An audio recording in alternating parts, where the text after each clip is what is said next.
কিন্তু আমি শেষ লড়াইটা করে যাব বলছি। বাংলাদেশের পরিস্থিতি আপনাকে কি বলবো, এমন যা আছে এটাতে মানুষ ভয় পাচ্ছে, হিন্দুরা ভয় পাচ্ছে, বিশেষ করে মুসলমানরা কিছু অংশ হয়তো ভয় পাচ্ছে, কিন্তু তারা মুখ খুলছে না। চিন্ময় প্রভুর ব্যাপারে সারা বিশ্বে এখন জানে।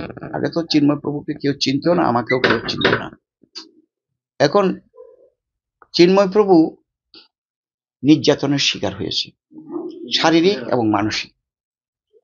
এটা আমরা অনুভব করেছি বিধায় তার বিরুদ্ধে একটা মিথ্যা মামলা দেওয়া হয়েছে বিধায় আমরা ঢাকা থেকে চট্টগ্রাম গিয়েছিলাম। আমি লয়ার হিসেবে, অ্যাজ এ লয়ার, আমি as a not only lawyer, I M a human rights defender.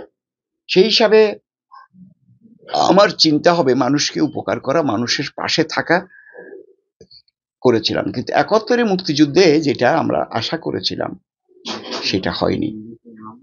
আমরা মনে করেছি হিন্দু মুসলমান বৌদ্ধ খ্রিস্টান আমরা মিলে থাকবো। যে এখন হয়ে গেছে এই তত্ত্বাবধায়ক সরকার না, এটাকে বলে অ্যাডিন্টারিম গভর্নমেন্টে, এখন মনে হচ্ছে উনি এটা এক সরকার চালাচ্ছে যেখানে এটার কোনো ভিত্তি নাই, অ্যাডমিনিস্ট্রেটিভ পাওয়ার নাই। এইভাবে সরকার চলতে পারে না। এই চিন্ময় প্রভুর ব্যাপারে আমি গিয়েছিলাম ঢাকা থেকে চট্টগ্রাম। আমি মুভ করার সময় আমাকে কিছু লয়ার হেনস্থ করেছে। হ্যাঁ, হেনস্থ করেছে। আমাকে প্রথম ঢুকতেই দেবে না। আমার সঙ্গে পুলিশ ছিল, পুলিশ আমাকে হেল্প করেছে, যথেষ্ট হেল্প করেছে। পুলিশ কমিশনারকে ধন্যবাদ দিয়েছি, পুলিশের ইন্সপেক্টর জেনারেল অফ পুলিশ ওনাকে ধন্যবাদ দিয়েছি। পুলিশ শুধু এইবার নয়, পুলিশ আমি যেখানে যাচ্ছি মানবাধিকার কর্মী হিসেবে যাচ্ছে, আমাকে হেল্প করে। অনেক কাজ হয়েছে বাংলাদেশে, এবং হেল্প করে, আমাকে করে, বিশেষ করে আমার সংগঠনকে করে। আমি তাদের কাছে কৃতজ্ঞ। আমার প্রশ্ন হচ্ছে এইবার পুলিশের ভূমিকা খারাপ ছিল না। আমি যাওয়াকে আমাকে মেরেই ফেলবে। লয়াররা বলেছে যে এক এক লয়ার থাকলে তাকে কতল করা হবে। এত বড় একটা দেশে এই এত আইনজীবী থাকতে আপনি একা এইভাবে রিস্ক নিলেন? আমি নিলাম কেন জানেন? আমরা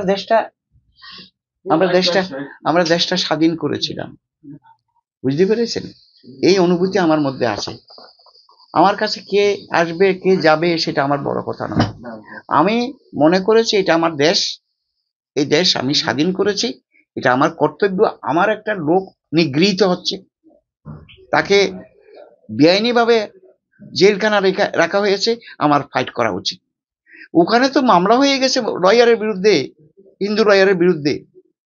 এটা এটা কিন্তু অন্য আরেকটা কেস, সেটা হলো মার্ডার কেস। ওখানে একজন আইনজীবী মারা গেছে,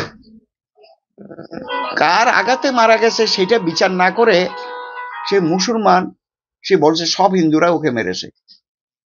এটা আরেকটা অজুহাত না বলুন তো? তাকে মারছে কে, কি এগুলো তদন্ত না করে এখন বলে তো সমস্ত হিন্দুরা। আপনি জানেন এখানে ৭১ জনের বিরুদ্ধে, হিন্দু লয়ারের বিরুদ্ধে মামলা দিয়েছে এই মার্ডার কেস। জানুয়ারি মাসে ওনার কেস উঠবে, জানুয়ারি মাসে আবার নতুন করে কেসটা ওনার উঠবে, তখন আপনি যাবেন? নিশ্চয়ই যাব, আমি যাওয়ার জন্যই তো রেডি। ভয় লাগবে না? আমার শুনেন, ভগবান তো রক্ষা করেছে, আর মানুষ তো আমাকে আশীর্বাদ করে। ওখানে মানুষরা, জনগণ যারা বিচার পাচ্ছে তারা আশীর্বাদ করে, তাহলে মেয়েটা ফেরত পেলে, আরে আমার মেয়েটা রবীন্দ্রবাবু উদ্ধার করে দিয়েছে, আমার জায়গাটা উদ্ধার করে দিয়েছে। কেউ বলে আমার মানে আমার এত বড় একটা সংসার রক্ষা করে দিয়েছে। এগুলো তো দিচ্ছে। সব মানুষ তো আর সমান নয়। সাহসটা পেলেন কি করে, যেখানে চিন্ময় কৃষ্ণর হয়ে কেউ মুখ করতে পারছিল না কোর্টে, আপনি এই সাহসটা পেলেন কি করে? আমি সাহস পেয়েছি, এটা মনে করতে পারেন এই সাহসটা দিচ্ছে আমাকে ভিকটিমরা, যারা ভিকটিম, নির্যাতিত হয়েছে, যারা মানে শেষ পর্যন্ত তারা কৃতকার্য হয়েছে, তাদের জমি ফেরত পেয়েছে, তারা তাদের কাছ থেকে। এভাবে আইনজীবীরা ভয় দেখাচ্ছিল, হাত কেটে দেবো, পা কেটে দেবো, তারপরে তো আপনি গেলেন না। কারণ আমি চিন্তা করলাম আমার তো বয়স প্রায় 74, 75, এখন হয়তো মরে যাবো, তো একদিন মরতে হবে না, কিন্তু আমি শেষ লড়াইটা করে যাব বলছি। একটা এজলাসে দাঁড়িয়ে আইনজীবীরা বলতে পারে যেরকম হাত কেটে দেবো? বলেছে তো এগুলো, না ওখানে আমার সামনে বলে নাই, ওটা পিছনে বলেছে। ভারতীয় দালালরা হুঁশিয়ার হুঁশিয়ার, হ্যাঁ। তারপরে বলছে রয়ের এজেন্ট ওখানে মেরে ফেল। পিছন দিক থেকে আমি যখন পুলিশে আমাকে নিয়ে যাচ্ছে, তখন পিছন দিক থেকে মানে এই সমস্ত স্লোগান।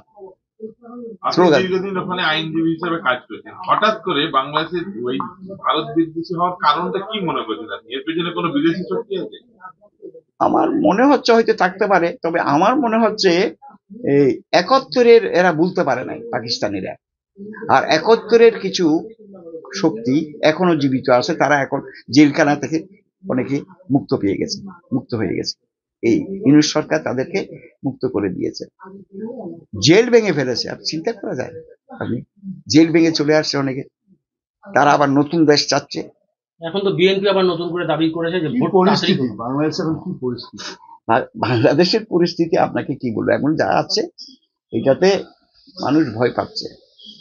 হিন্দুরা, হিন্দুরা ভয় পাচ্ছে বিশেষ করে, মুসলমানরা, মুসলমানরা কিছু অংশ হয়তো ভয় পাচ্ছে, কিন্তু তারা মুখ খুলছে না। আমি হিন্দু মারা যাচ্ছে, উনি আসবে না? উনি প্রগতিশীল যদি হয়ে থাকে, উনি আসবে না? চিন্ময় কৃষ্ণ প্রভুর সাথে কি কথা হয়েছে কোর্টে? কি কথা হলো? একান্ত তো কথা হয়েছে, কতটা কষ্টের মধ্যে আছেন, কিভাবে তাকে রেখেছে? আমি গিয়েছিলাম, দেখা হয়েছে, আচ্ছা, এবং উনি খুব শান্তশিষ্ট লোক, নিরামিষ খায় খুব। আপনারা দেখলে বুঝতে পারবেন, আমি ছবিটা তো সবাই জানে, সবাইতে এসে গেছে। উনি নিরামিষ খায়, আর উনার বিরুদ্ধে ইসকনের মধ্যে আরেকটা শক্তি আছে,